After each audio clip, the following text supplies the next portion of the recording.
let's talk Ohio State Buckeyes, Jim. This team went on a run last year. The run doesn't happen if the CFP doesn't expand.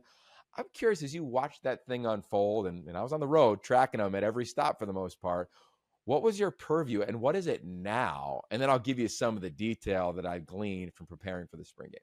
Yeah, well, it's interesting because I mean, I know you guys talked about on Big Ten Network last August about how this was like the most talented roster you guys had ever seen, and the first half of the season was impressive, but not necessarily what you thought you might see from the team. Kind of a slow start. Obviously, losing that heartbreaker in Eugene, but as the things kind of want to kind of get going, and then the Michigan game happened, and it was just like, oh man, this team is kind of hosed right now. And man, did they flip the switch in the playoff. I mean, like that was as an impressive performance by a college football team throughout that playoff run as I have seen. And the what's going to be most interesting to me now is like, who is this team this year? Because I mean, you have arguably the best offensive player in the country in Jeremiah Smith, arguably the best defensive player in the country in Caleb Downs. The majority of the guys that you would recognize from last year's team, those guys are all gone. So it's like, how are they replacing all those guys? You know that they recruit like crazy every year, so that there's guys with, star resumes in the waitings, but guys that no one outside of the diehard Ohio State fans have really seen. Yeah, it's a really cool case study of a team and of a program. Let's just revisit what happened last year just for a moment to put context on it. In the final AP top 10, Ohio State beat 7 of those teams. Yeah. They were the 8th, right? I mean, think about it. Notre Dame, obviously, Oregon, Texas, Penn State, Tennessee, and Indiana. And for most of those teams, they drilled them, like in just weird ways. Like, didn't expect the Oregon game to happen. The Indiana game was funky. They just drilled them. Tennessee, absolute domination, your point, when the playoffs started. Penn State, they throw a pick 6, I think, in the first possession with Will Howard. Pennsylvania native, by the way. Bounce back, showcase that growth. Notre Dame game was a classic one. Texas, I mean, come on, Jack Sawyer. There's gonna be a movie one day made about him. I remember. I think it's on our YouTube page of like the sack caused fumble and him returning it from down at field level. So just an amazing season, And here I am now coming up for air. Right when you prep for spring ball, just to give some context, at least for me as an analyst, and the way that I've been trained, Jim, and you're part of that training, is you have to go deep into the context of the program. Calling a game is like you're going deep into the players that are playing, potential like emergencies. Like you're always aware of the roster, but then the game tells the story. When you're calling a spring game, and there will be a game, I believe, at the shoe at Ohio State, as everybody's eliminating spring games. Ohio State is not. They want their young players, their new players, pseudo inexperienced players to play in front of might be 70, 80,000 fans there, because the next time they go there, they're playing Texas again.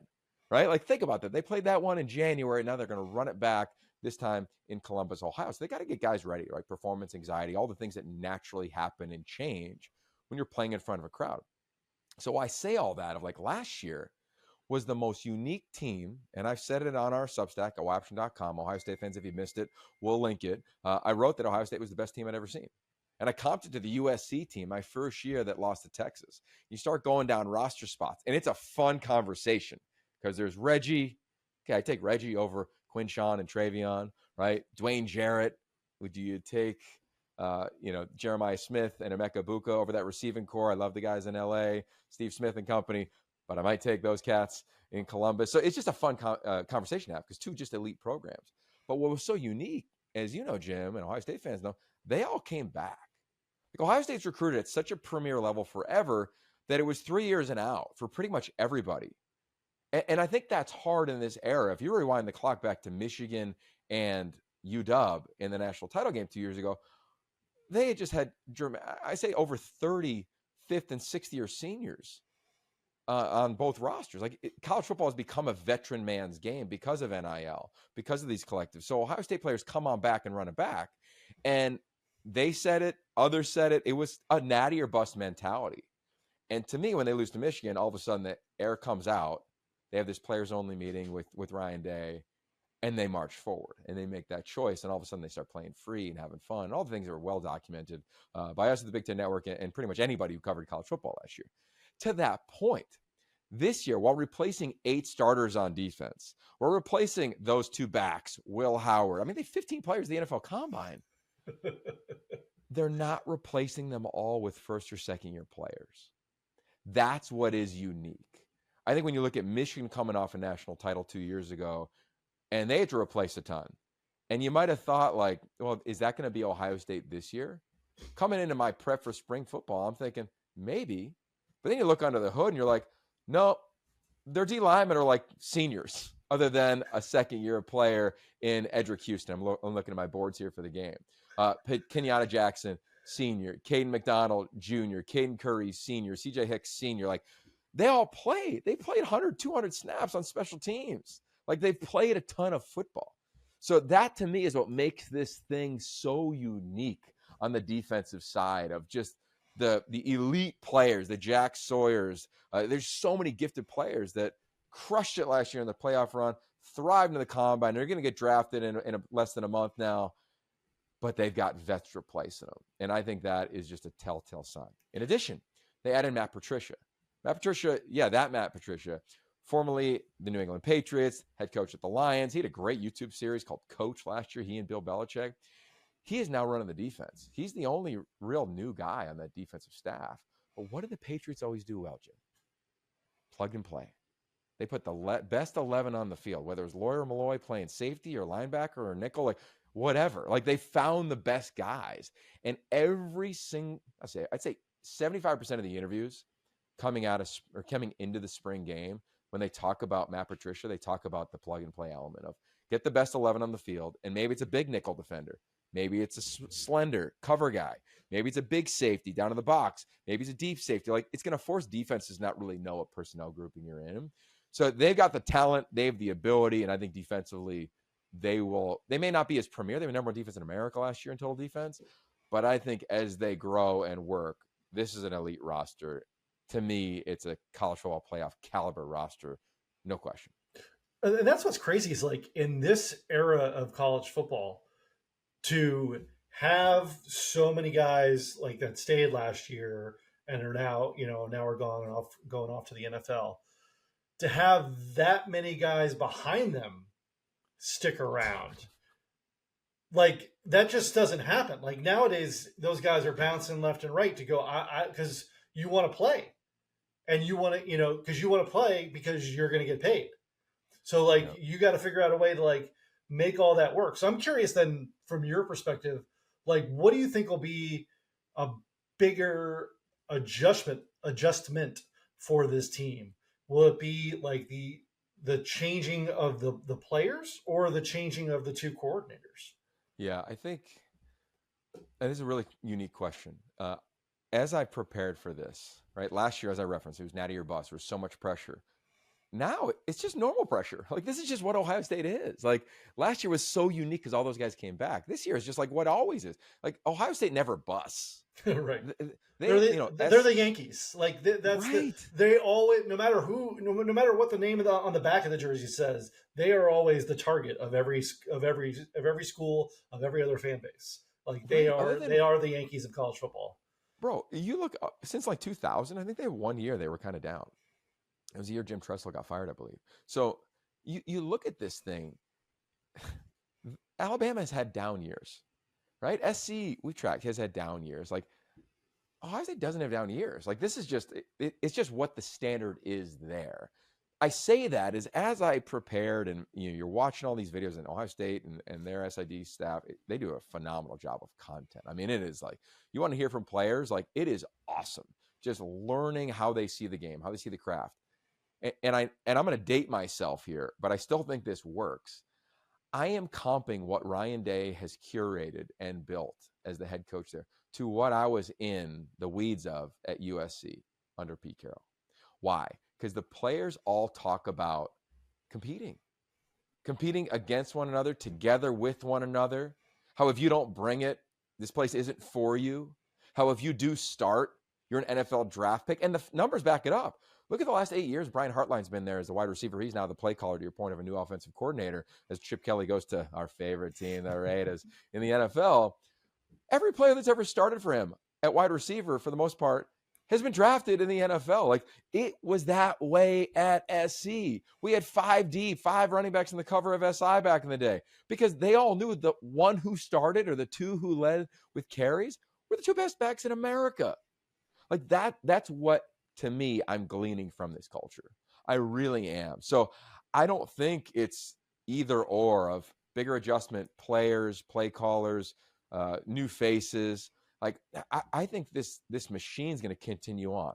What is the adjustment? Because they are playing elite teams too. I mean, we can't ignore the fact of college football, and I believe the Big Ten, and I think it's fair to say the SEC have separated, right, from a talent, at least at the top of the league. And now you add an Oregon and SC and UW and UCLA, and the way they play and the way we project them to play, like, this is the toughest league, I think, in America. So to that point, to me, it's okay. Here comes Brian Hartline, who I love this story, man, because I love wideouts. You know that. 2 years ago, he was the OC, and then Coach Day called the plays in the season, right? So he went through spring, a little bit of camp, and then eventually Ryan Day decided, best thing for the program is for me to call plays. And then he hired Chip last year. Brian Hartline is driven. This is a guy who spent a bunch of time in the NFL, was an elite player, an elite mindset, and he just went to work. And he just kept learning and gleaning and learning and gleaning. And to me, I can't wait to ask him this, but I bet it was pass pro and run game. I mean, that's just the thing that us wideouts, like, we don't live that every day, right? When you're a player, especially a player at the premium level like him. So now, as Coach Day has shared many times in the media, he's got tremendous expertise in all those areas. What I can't wait to see, and if I was calling a actual game, how are you navigating third down? How are you navigating red zone? How are you navigating when the clock is winding? Like, those are the things, the instinctual elements of a coordinator. That, to me, is what separates coordinators, right? Like, where the matchups are as you're watching in real time. And you're getting a ton of feedback. The staff is awesome. They're youthful, they're energetic, they're experienced. That, to me, is the thing that's going to be fun to watch, and marrying it with your quarterback. That's what we haven't talked about it yet, but that's the biggest story in Columbus. Who is the starting quarterback? Well, Julian Sayin, 5-star quarterback out of San Diego, who went to Alabama. And then when Coach Saban retired and Kalen DeBoer came in, he hit the portal after a week on campus, found his way to Columbus. Elite arm talent. We talked about Daniel Jeremiah. Hand quickness is really impressive. And then as well, you got Lincoln Kienholz. This is a guy who came from South Dakota, played every sport imaginable. I hope we show this in the game of, like, him in like a windmill dunk in high school. And our guest today, Tavian St. Clair, our conversation coming up here shortly, presented by 76. So that to me is like how you're discerning the call sheet with the quarterback and what they can do. And to me, the blessing of this season for Ohio State is who they start with and how long the season will go. I mean, last year, I don't have their schedule in front of me, but I think Michigan State was week 4, and that was their first test. They didn't have Texas. Like, I love how coaches talk about having an early test and what that does for you, because you get to reality of, like, all right, who are we really? And I think much like Michigan last year in the Texas game, or even Texas in that Michigan game last year, remember that early in the season in Ann Arbor, like, I think those are great for teams early on. And I think for both Brian Hartline and whomever the presumed quarterback will be, that will be a moment. I don't think they're Michigan last year at quarterback. I think they got better talent there. I think they'll solidify who Mint is. I cannot wait to find out what must happen at quarterback, because since Ryan Day's been there, I think he's got 6 quarterbacks who have been the Big Ten quarterback of the year. Right? They've won it 6 times, not 6 quarterbacks. The CJ won it a few times, and JT won it a few times. But to that point, that's the thing when you talk about new faces, whether coaches or players. That's the one that stands out to me. Ready, set, dream cabin nestled in the woods. Just 4 hours to go. New job halfway across the country. Butterflies before a first date. Wherever you go, 76 fuels all the ways you go, go, go. Yeah, and it'll be interesting too, because obviously you're speaking a lot to the Ohio State fans here, but speaking to the West Coast fans, like last year we got to see Ohio State once in the regular season when they went to Oregon, and then again when they played them in the playoffs. But now this year they bumped that West Coast games up to 2, so they've got Washington and UCLA this year. They're still holding out that Ohio State USC game that all the TV network executives, I'm sure, are are salivating over for whenever that comes into the rotation. But we've talked about this in the past, and I think what'll be interesting is, because a lot of these guys all stuck around as the backups, will the backups, whoever emerges as the starters at all these positions this spring, will those backups still stick around, or will this be like, hey man, I got to find I need to go, I need to play, I need to go find a place. So the spring portal with Ohio State could be really interesting, with the amount of guys that are really looking to fill these spots that are open, with everybody leaving for the NFL. It's an interesting point. And we're going to talk about it hopefully in the broadcast too, is rosters are going to 105. So on one hand, it's okay, like you have to go from 120 to 105. That's rough. But you're also going from 85 scholarship players to 105 scholarship players. So on the other hand, you're like, we have way more talent. But you still have to navigate how you practice. And you still want to make sure every player, to your point, feels as though they have a role. The thing that Ohio State, I think, does as good of a job as anybody, and I put Oregon in this category too, and they could do it because they have the depth, is the cross-training. Right? They're playing safeties at nickel, at safety, at corner. They're playing offensive linemen at every offensive line position. Austin Serafeld, who's going to be playing guard for them, he's played this spring both guards, both tackle positions. Like, the point is, like, when you got to put in your 6th and 7th offensive lineman, it doesn't have to be just the 2 deep who's the backup right tackle. It's who's the best next offensive lineman. Ohio State had to do that last year. Remember, Seth McLaughlin was injured. Their center ended up being the top center in the country. So I think, to your point, guys there, at least from what I glean, and that's why I go back to the SC thing, is I think when the culture is that competitive and every day you're getting your absolute best, like if you're about that, then you stay. And I think also for the coaching staff, they're also letting you know, like, hey man, like you have a future here. I don't look at anybody in this roster right now and I'm like, man, I don't know if they have it. I feel as though, like, and they'll lose a couple of guys. That's just probably naturally going to happen. But I look at, like, they're bringing in like these young linebackers, young defensive linemen, like elite players. But what did the elite players last year do? They played 175 snaps in special teams, right? Like the running back room, the goal of the running back room this year under Carlos Loughlin, who was at Oregon 2 years ago as running back coach, he said earlier this spring, the goal for that room is to everybody be on the core 4 special teams. He said, because everybody wants to go to the NFL. If you're running back, if you're the backup running back, like, you got to play on all the special teams. And I hear that in every position group, whether it's a freshman DB, Devin Sanchez, who seems to be just kind of like the version of Jeremiah Smith at DB this year. So we'll see. That's a lot of hype. But my point is that, like, when they talk, you feel a level of maturity. And I think that last year, and this is the thing we'll leave on, and then we'll get to our interview here with Tavian St. Clair from the Elite 11 this past summer, which is kind of a fun listen as a throwback. The thing that was so unique, Jim, is that they had, I want to say it's 20 players mid-year. I'll try to figure that. I think it's right around 21, I believe. Portal or freshman. They all went through the latter part of the CFP run. So from the Rose Bowl to the Cotton Bowl to the national championship game, what does that mean? They got to see, if you're a young running back, Bo Jackson, freshman running back, James Peoples, amazing second-year running back, right? Great. C.J. Donaldson, transfer running back from West Virginia.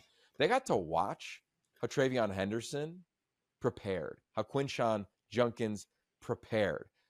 The young guys on the defensive line, right, whether it's Logan George, shout out to Cody Hawkins and Idaho State because he transferred in from there. You got to watch how Jack Sawyer and JTT prepared. Like, that to me is one of the, like, when you call games, you have, like, what do I have to get in? That's one of the early ones I have to get into the broadcast. Because I think it's fascinating that they got to sit in meetings. They got to go to practice. They get to watch this team, to your point, coming off a heartbreaking loss, shocking loss to Michigan, to rally, win at home, and then go on this improbable run. I don't want to say it was dramatically dominant, but it was relatively dominant. Like, they were the better team every time they lined up. I'll say it was dramatically see how they do dominant. I think it's fair to say it was dramatically dominant. The Texas game was kind of like, to me, sure. They're on the doorstep of tying the ball game, Sackhouse fumble, and it's a 2-score win. Sure, but I mean, the Oregon game. The Oregon game was unbelievable, especially considering what happened earlier in the season. And you're like, oh man, these are arguably the two best teams in the country, and it was just Oregon was just not there that day. Yeah. Well, I'll say this. You look at the schedule. I love that they don't have Oregon on it. So maybe we can see them play each other in the Big Ten championship game. Yeah. I think their schedule nets out. And if you look at Texas, like, I'm looking at games where I'm kind of putting a circle around Texas. You referenced that UW. They'll be better running quarterback. We'll see, how these new faces have played. Illinois on the road. Illinois, that's a sexy team for us and for me. They get at Wisconsin is always hard. Ask Oregon last year. Penn State, they get them at home. UCLA, they get them at home. They go to Michigan. So majority of the games, they'll be favored. I think this is a playoff team.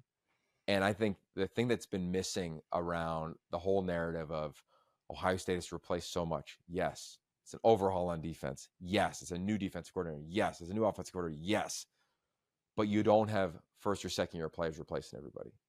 You got fourth and fifth year players replacing the majority, or elite second year players that got burned last year, right? Like Edric Houston played in the CFP, 16, 14, 14, 11 snaps. Now he's the dude at 3 technique at the interior defensive tackle position.